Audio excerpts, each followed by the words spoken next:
انور رضا کی جانب چلتے ہیں۔ انور صاحب، ابھی ڈاکٹر صاحب یہ کہہ رہے ہیں کہ بجٹ اصلاحات پر اس فیصلے کا کوئی بھی فیصلہ آتا ہے اس کا فرق جو ہے وہ نہیں پڑے گا، لیکن 77 سیٹیں جو ہیں وہ کوئی کم نہیں ہوتی ہیں، اس پر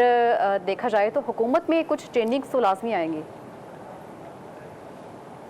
جی، معاملہ سب جڈس ہے، اس لیے ہم اس کے سیاسی پہلو پر ہی بات کرنا چاہیں گے۔ آپ دیکھیے کہ اگر یہ فیصلہ حکومت کے خلاف آتا ہے تو پھر ڈیفینیٹلی ان کو سیاسی طور پر نقصان ہوگا، اور حکومت جو حکمراں جماعت ہے ان کی مشکلات میں مزید اضافہ ہوگا، کیونکہ پھر اس سے آپ کے تمام جو سیاسی اب تک کا جو نظام ہے اس کو دھچکا لگے گا۔ اور جو بات پاکستان تحریک انصاف کہہ رہی ہے کہ یہ انتخابی حوالے سے جو ان کے الزامات ہیں شاید اس کو بھی تقویت ملے گی، اور ان کا جو بیانیہ ہے اس کو مزید تقویت ملے گی۔ اس لیے حکمران جماعت کو دیکھنا پڑے گا کہ یہ عدالت اب ان کیا فیصلہ کرتی ہے، یہ تو وقت آنے پر ہی پتہ چلے گا۔ لیکن دیکھیے عدلیہ کا بھی امتحان ہے کہ وہ دیکھیں گے کہ یہ فیصلہ جو ہے وہ مثال بنے گا آئندہ آنے والے دنوں کی، تو لہٰذا وہ بھی بڑا سوچ سمجھ کر ایویڈنس کو دیکھ کر قانونی پیچیدگیوں کا جائزہ لینے کے بعد ہی اس پر کوئی فیصلہ کریں گے۔ لیکن 77 نشستوں کے حوالے سے جو آپ کی اب تک کی سیاسی ایکسرسائز ہے اس کو بھی نقصان ہوگا۔ حکمران جماعت پہلے ہی بڑی مشکلات میں ہے، آپ نے بجٹ کے حوالے سے بہت ساری جو ٹیکسز ہیں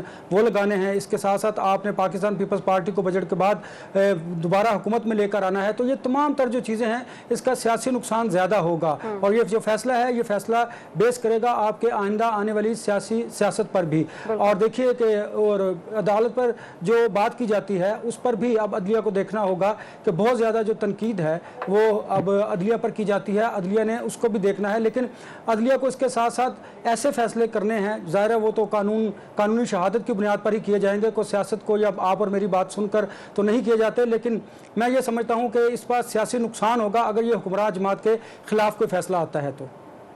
اس میں ایک چیز عرض کر دوں، میں بڑی معذرت کے ساتھ انور بھائی کی بات میں تھوڑا سا اضافہ کرنا چاہ رہا ہوں۔ میرا خیال ہے جتنا نقصان ہونا تھا وہ ہو چکا ہے۔ عدالت کا جو موڈ نظر آیا مجھے ابتدائی کے اندر، اور جو کہ پشاور ہائی کورٹ کا بھی فیصلہ تھا، وہ انہوں نے حکمران اتحاد کو سیٹیں دینے سے انکار کیا، لیکن وہ انہوں نے سنی اتحاد کونسل کو بھی نہیں دی، اور ان کا یہ خیال نہیں، ایک ممبر نے فیصلہ کیا تھا الیکشن کمیشن آف پاکستان کے، جب یہ فیصلہ ہوا تھا جی الیکشن کمیشن کے